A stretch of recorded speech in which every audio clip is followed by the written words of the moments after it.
Meron type, merong construction type or outdoor elevator,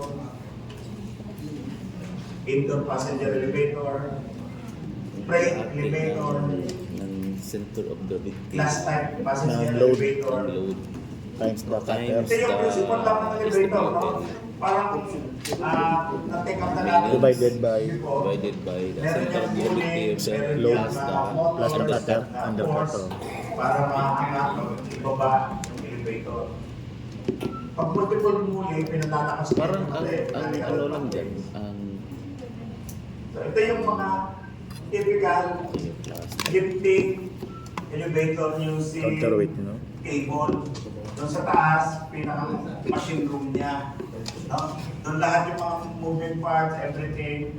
And then, after that, meron tayong counterweight, no? Counterweight, and then bumpers, yung elevator cast, mga guide, at saka mga liquid switches sa flooring. So ito mga ano lang yan, ang sulat na history ng elevator. Yan, yun yung mga basic part. Nasa taas usually, nasa taas yung machine room. Pero may mga elevator na Up, down, wala nang down machine, eh. Ang tawag dyan ay ano yan, machine room-less elevator. Kagaya nito kung natin itong elevator, machine room-less. Bakit? Sa kaya nilagay yung mga machine niya, ipakikita ko sa inyo mamaya. Yan. No? So may mga parts yan, mga supply cable, mga electrical supply cable, mga lifting cable, counterweight, bumpers, guide, limit switches, governor, motor. Initial inspection for elevator, first time inspection before going to service. Number 1, load test SWL with capacity. Ilalagay natin yung test rate sa loob. 5 minutes holding time, dapat hindi ba baba yung elevator ka. Now, number 2 is proof load test, 125% of rated capacity. The manufacturer, ito, tatandaan niya kung magpapa-elevator. Pag load test, the manufacturer will be present and will do the load test. Kayo yung mag-witness. The competent person sa witness na pagtapos sa test. Kaya bakit kailangan mga vendor doon? Kasi, halimbawa, meron tayo napansin na kakulangan, kaya nila i-rectify sila yung gawa na elevator. Another thing is yung drop test. Sila din yung magpapayapak sa taas.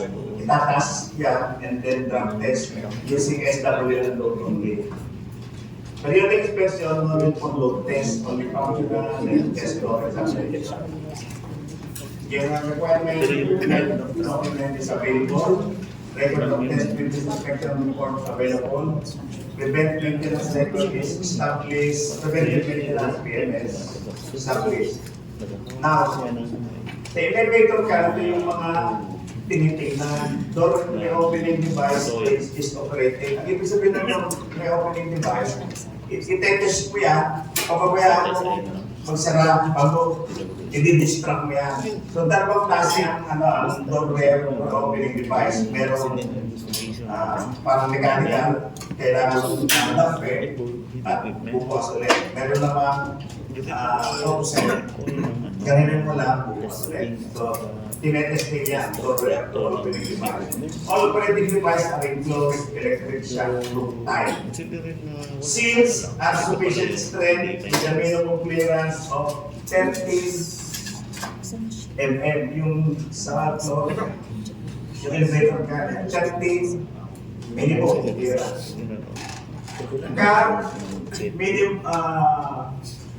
minimum of 2 lamps, minimum of 2 lamps, 50 lamps for passenger type ay yung tao, and 25 lamps for freight type.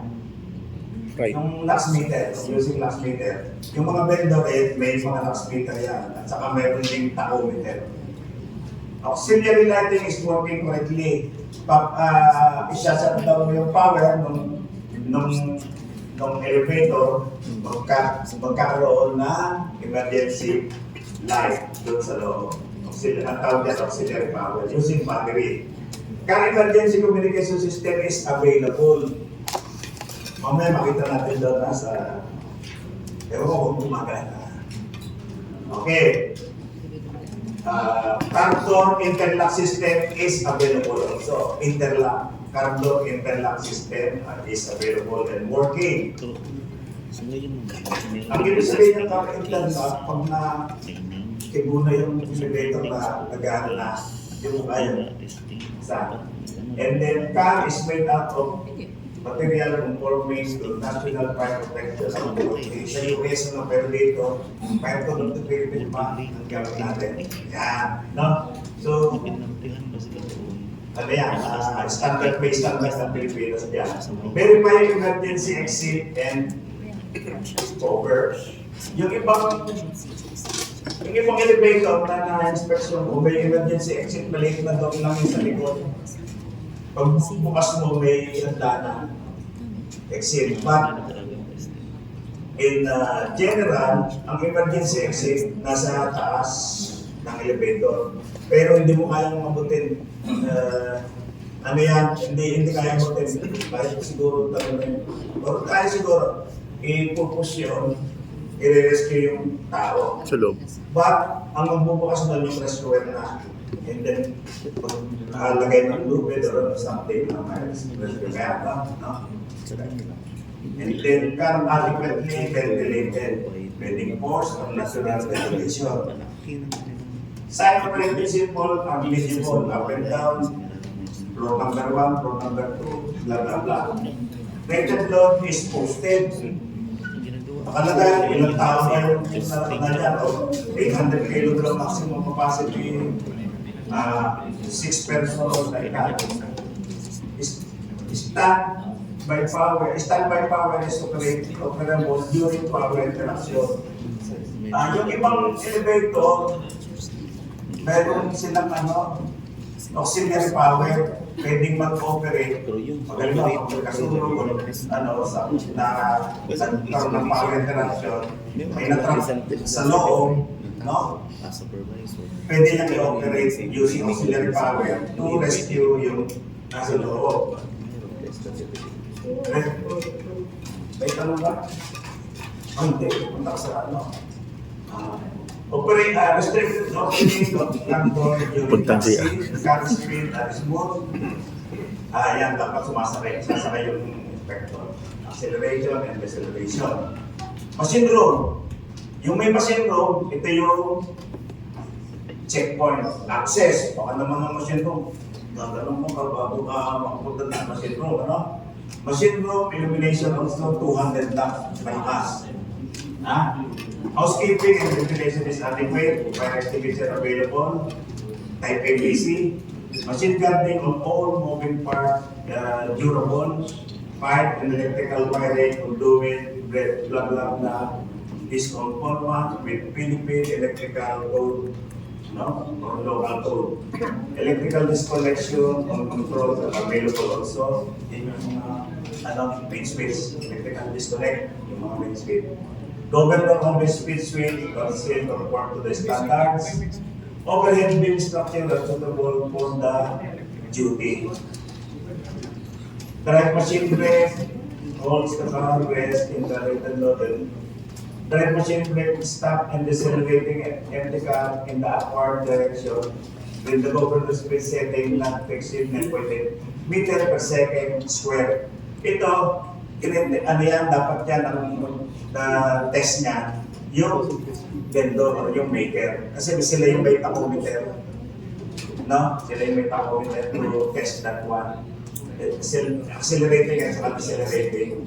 Traction chip are in good condition, wire rope is in good condition, car counterweight in good condition. Okay. Grouping tayo, no? Medyo mabilis yung ko, pero mas maganda. Okay lang, mas maganda sa labas.